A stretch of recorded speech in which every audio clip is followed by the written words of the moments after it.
안복병원.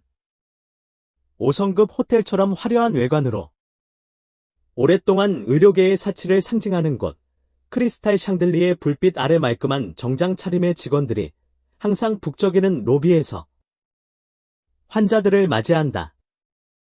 그들의 미소는 철저하게 훈련된 것이지만 그 미소는 병원의 다른 모든 것처럼 소수의 사람들에게만 향한다. 권력과 부를 가진 최고급 서비스를 위해 기꺼이 거액을 지불하는 사람들에게. 그날 아침에도 사람들은 여느 때처럼 병원으로 몰려들었다. 하지만 익숙한 풍경 속에 낯선 모습이 보였다. 빛바랜 옷을 입은 마른 체구의 흥씨가 인파 속에서 느릿느릿 로비로 들어섰다. 세월의 흔적이 깊게 패인 그의 얼굴에는 고요한 기운이 감돌았다. 잠시 주위를 둘러보는 그의 눈빛은 반짝이는 대리석 바닥, 완벽하게 다듬어진 푸른 화분, 그리고 분주히 움직이는 직원들 하나하나를 놓치지 않는 듯했다. 그는 곧장 접수대로 가지 않고 무언가를 관찰하듯 가만히 서 있었다. 그가 접수대 가까이 다가가자 직원연이 고개를 들었다. 하지만 순간 그녀의 눈빛은 찬행하게 굳어졌다. 소박한 옷차림과 달아빠진 슬리퍼만으로도 그가 지볼 능력이 없는 환자라는 것을 알 수 있었다. 여는 마치 그를 보지 못한 듯 전화로 VIP 환자의 예약을 받느라 바빴다. 흥 씨는 여전히 차분한 태도로 조용히 말했다. 저기요, 진료를 받고 싶은데 접수 좀 도와주시겠습니까? 여는 고개도 들지 않고 퉁명스럽게 대답했다. 잠시만 기다려주세요.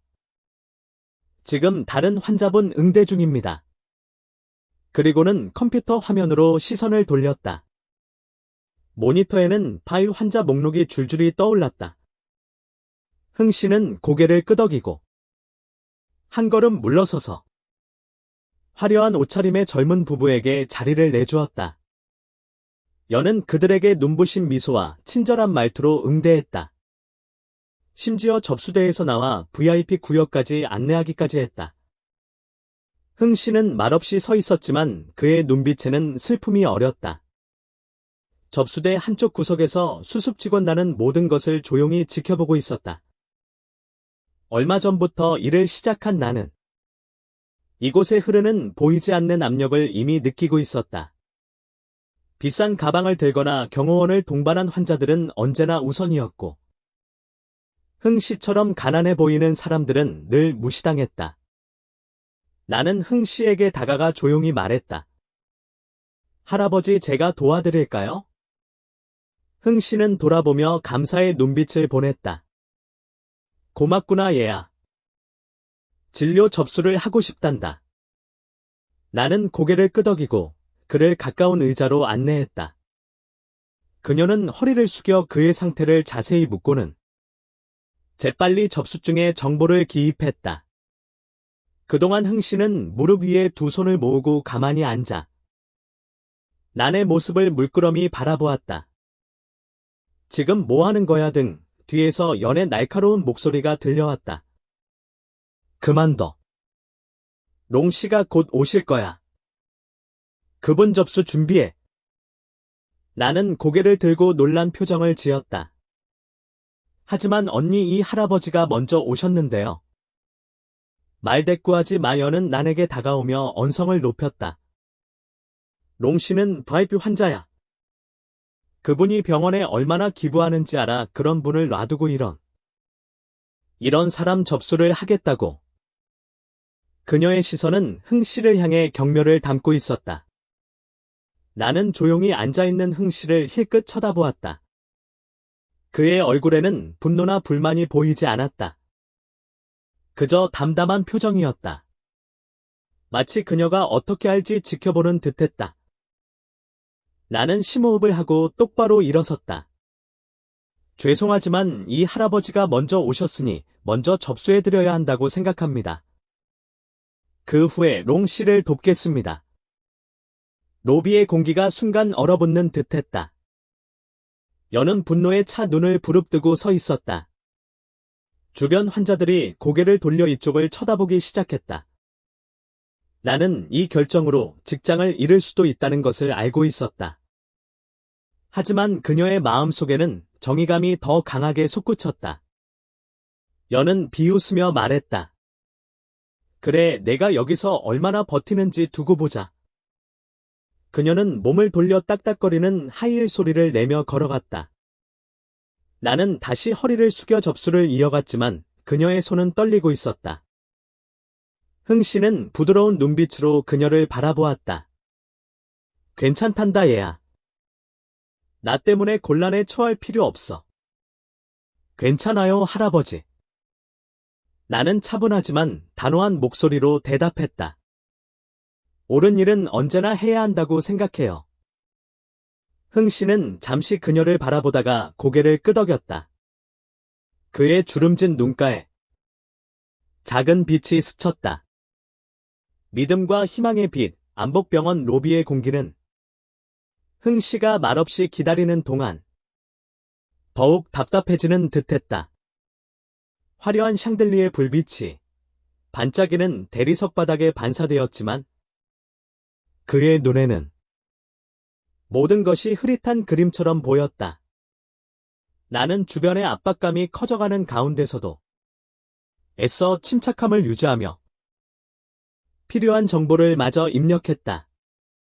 여는 조금 떨어진 곳에서 경멸과 분노가 뒤섞인 눈빛으로 나를 노려보고 있었다. 그녀는 연신 시계를 확인하며 다른 직원에게 소리쳤다. 바이피룸 준비에 롱씨 오신다. 그녀에게 롱씨는 병원의 이미지와 수익을 보장하는 중요한 인물이었다. 잠시 후 고급 회색 정장을 입은 롱씨가 수행원들을 거느리고 로비에 들어섰다. 훤칠한 키에 자신감 넘치는 모습. 그는 희미하게 미소 짓고 있었지만 굳이 요구하지 않아도 최고의 서비스를 받아야 한다는 듯 날카로운 눈빛이었다. 여는 재빨리 다가가 샹들리에처럼 눈부신 미소를 지으며 허리를 굽혀 인사했다. 난에게 했던 거친 말투는 온데간데 없이 목소리가 사탕처럼 달콤해졌다. 어서 오세요 롱 회장님 오늘도 모시게 되어 영광입니다. 바이피룸은 이미 준비되었습니다. 이쪽으로 오시죠. 여는 마치 롱 씨를 궁궐에 초대한 듯 정중하게 손짓하며 안내했다. 롱 씨는 걸음을 멈추고 로비를 훑어보다가 빛바랜 옷을 입은 노인 흥 씨를 발견했다. 그는 눈살을 찌푸리며 비웃듯 입꼬리를 올렸다. 이 병원 이제 이런 환자도 받나 보군. 주변 사람들이 다 들을 수 있도록 차가운 목소리로 물었다. 여는 급히 웃으며 대답했다. 아, 저분은 신경 쓰지 않으셔도 됩니다. 회장님께는 최고의 서비스를 제공해 드릴 것을 약속드립니다. 그녀는 재빨리 란에게 시선을 돌리며 날카롭게 말했다. 난 저 환자 내보내고 얼른 와서 롱 회장님 안내해. 나는 놀란 표정을 지었지만 곧 흥 씨에게 시선을 돌렸다. 그는 방금 들었던 모욕적인 말에도 아랑곳하지 않고 고요하고 평온한 모습이었다. 나는 심호흡을 하고 조용하지만 단호하게 말했다. 언니 흥 할아버지가 먼저 오셨어요.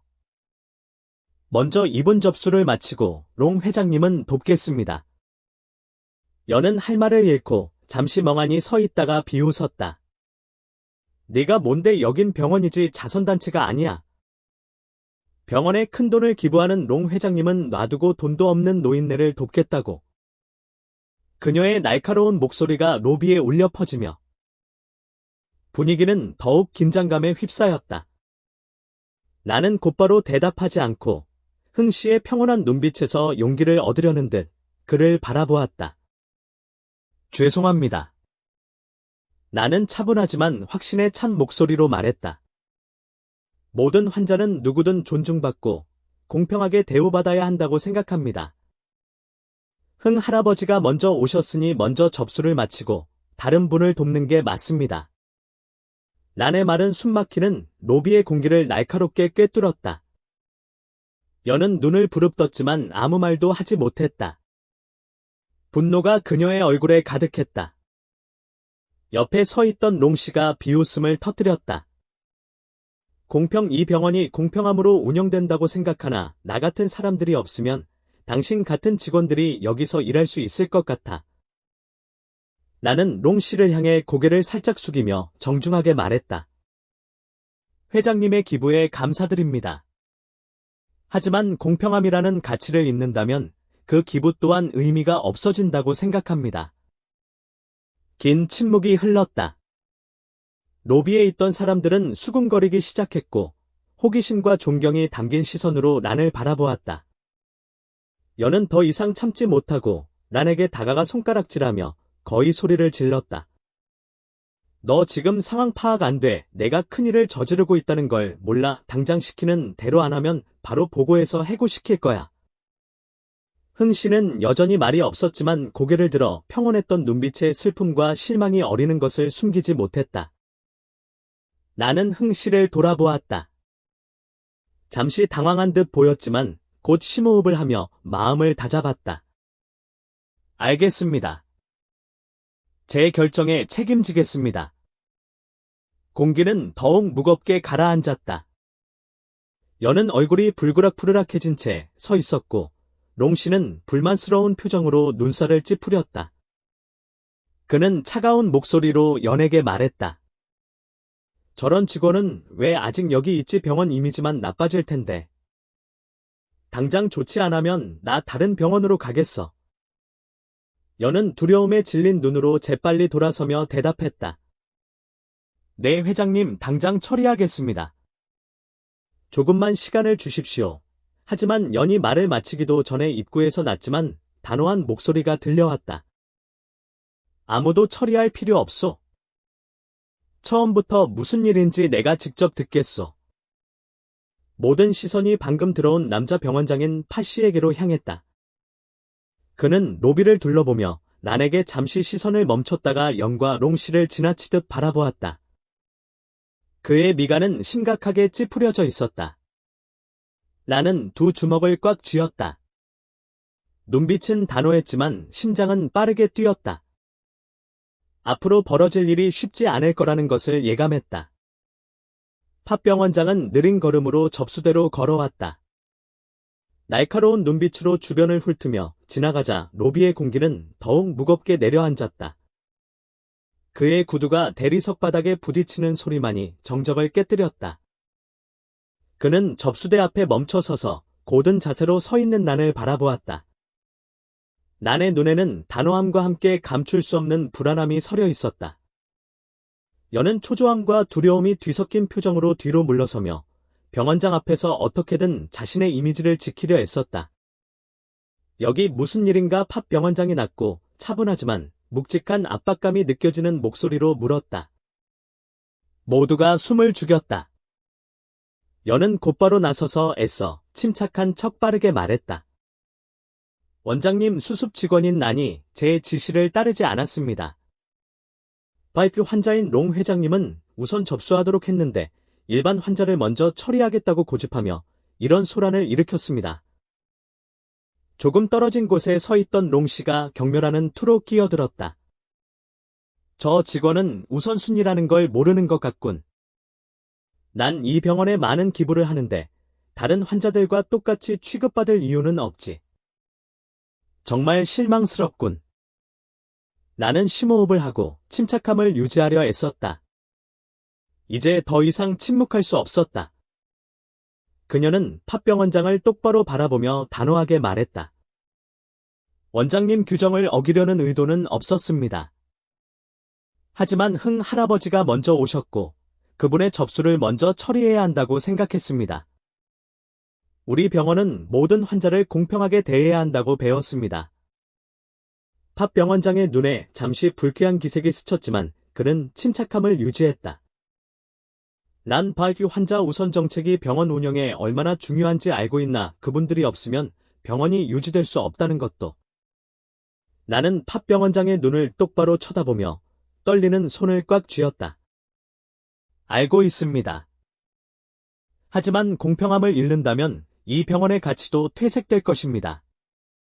병원은 단순한 사업체가 아니라 사람들을 치유하고 희망을 주는 곳입니다. 팥병원장은 미간을 찌푸린 채 잠시 말이 없었다. 그 틈을 타 연이 재빨리 끼어들었다. 원장님, 저 아이는 현실을 모르고 이상만 좇는 겁니다. 롱 회장님 같은 분들은 병원에 큰 도움을 주시지만 저런. 그녀는 흥 씨를 경멸스러운 눈빛으로 쳐다보며 말을 멈췄다. 저런 사람들은 우리에게 아무런 도움도 되지 않습니다. 그 말이 떨어지자 로비는 얼음장처럼 차가워졌다. 흥 씨는 처음부터 계속 앉아있다가 눈을 감았다. 샹들리의 불빛이 그의 얼굴에 드리워지며 깊게 패인 주름이 더욱 도드라져 보였다. 그는 아무 말도 하지 않았지만 다시 눈을 떴을 때 나를 향한 그의 눈빛에는 깊은 신뢰가 담겨 있었다. 나는 흥 씨를 보고 다시 팥병원장을 마주 보았다. 목소리는 약간 떨렸지만 단호했다. 원장님, 제 감정 때문에 이러는 게 아닙니다. 옳다고 생각해서 하는 일입니다. 모든 환자는. 나는 흥 씨를 돌아보았다. 그녀의 눈에는 잠시 당황한 기색이 스쳤지만 곧 심호흡을 하며 마음을 다잡았다. 이해합니다. 그리고 제 결정에 책임지겠습니다. 숨막히는 침묵이 흘렀다. 팥병원장이 미간을 찌푸리며 무언가 말하려는 순간 롱 씨가 큰 소리로 웃음을 터뜨렸다. 공평함으로 병원이 운영된다고 생각해 세상이 어떻게 돌아가는지 정말 모르는군. 롱 씨의 비웃음은 난의 자신감을 짓밟으려는 듯 날카로웠다. 바로 그때 노쇠하지만 강한 목소리가 긴장된 공기를 갈랐다.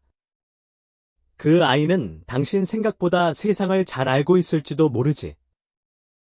모든 시선이 흥 씨에게로 향했다. 그는 천천히 일어섰다.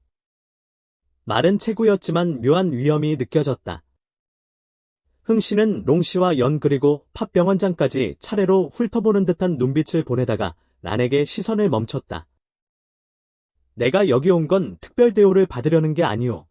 내 모든 것을 바쳐 세운 이 병원이 처음의 가치를 지키고 있는지 확인하고 싶었을 뿐이오.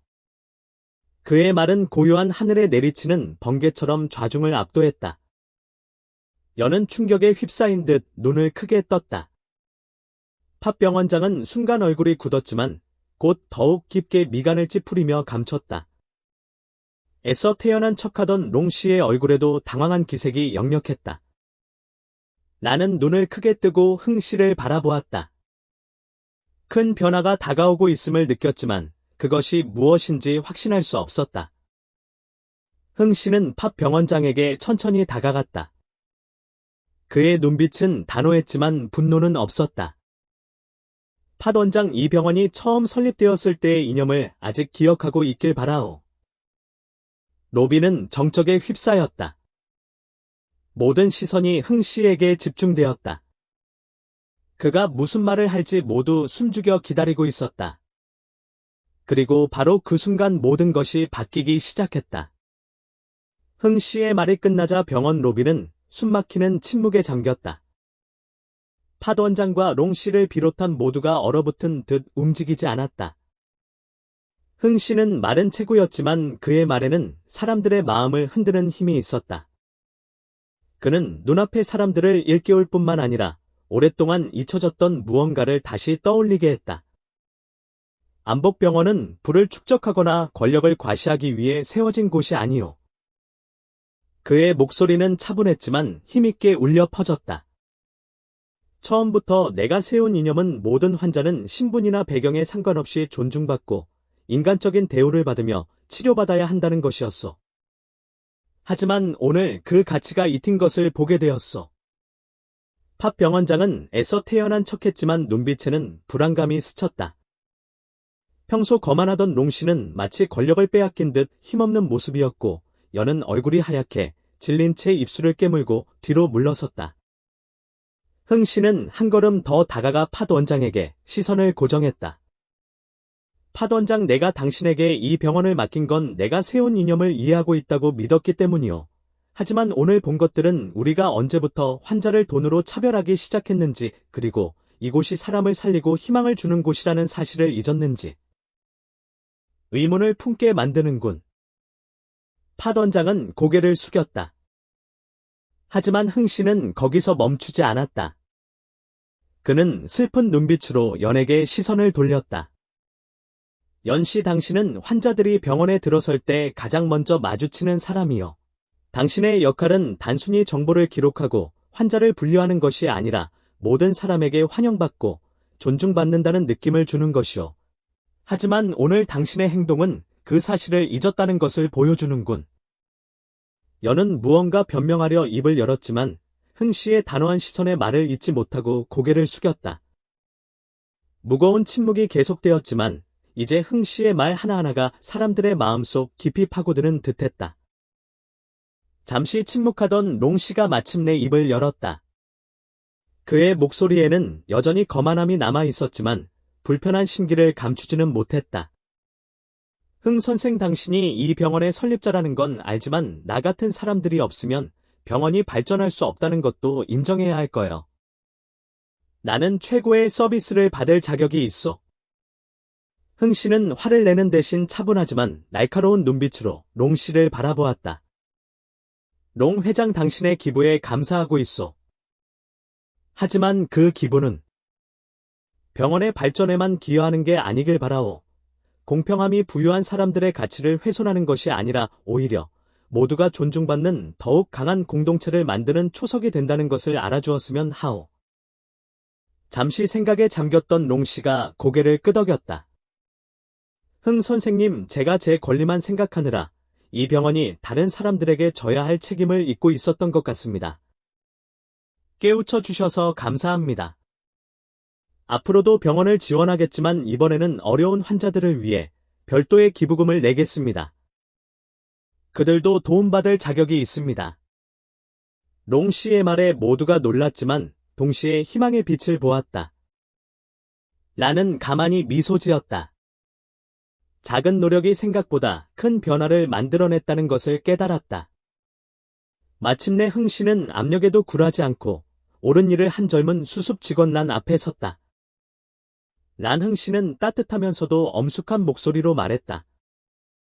오늘 내가 얼마나 큰일을 해냈는지 알고 있느냐. 너는 한 환자뿐 아니라 이 병원의 가치를 지켜낸 것이란다. 네가 정말 자랑스럽구나. 나는 감격에 젖어 고개를 숙였다. 옳다고 생각하는 일을 했을 뿐입니다. 칭찬을 바란 것이 아니라 계속 배우고 일할 기회를 바랐을 뿐입니다. 흥 씨는 미소를 지으며 란의 어깨에 손을 얹었다. 넌 계속 여기서 일하게 될 거다. 수습 직원이 아니라 정식 직원으로서 말이다. 뿐만 아니라 신입 직원 교육팀에도 참여해 주길 바란다. 너 같은 사람들이야말로 이 병원의 가치를 지켜나갈 불씨니까? 노비의 박수 소리가 울려 퍼졌다. 나는 흐르는 눈물을 참을 수 없었지만 겸손한 태도를 잃지 않았다. 이것은 그녀 혼자만의 승리가 아니라 인간애와 정의 그리고 인간의 존엄성이 이룬 승리였다. 모든 소란이 가라앉자 흥 씨는 다시 한번 로비 전체를 둘러보았다. 잊지 마시오. 그의 목소리는 단호했다. 안복병원은 단순히 병을 치료하는 곳이 아니라 사람을 살리는 곳이요. 우리가 모든 사람의 운명을 바꿀 수는 없지만 그들이 존중받고 있다는 것을 느끼게 해줄 수는 있어. 그것이 바로 이 병원의 정신이요. 그는 사람들을 찬찬히 둘러보며 팟 원장과 연 그리고 란의 얼굴에 오래도록 시선을 머물렀다. 마치 그의 말을 마음속 깊이 새기라는 듯. 그리고 그는 천천히 로비를 나섰다. 작은 체구였지만 그의 뒷모습에서는 흔들림 없는 단호함이 느껴졌다. 그가 사라지고 나서도 사람들은 한동안 자리를 뜨지 못했다. 방금 일어난 일들이 그들의 마음에 깊이 새겨진 듯했다. 꾸짖음이나 명령 때문이 아니라 인간애와 공평함의 진정한 의미를 깨달았기 때문이었다. 그들은 이제부터 단순히 병원에서 일하는 것이 아니라 그보다 훨씬 더 큰 가치를 지키는 데 기여하고 있음을 알고 있었다.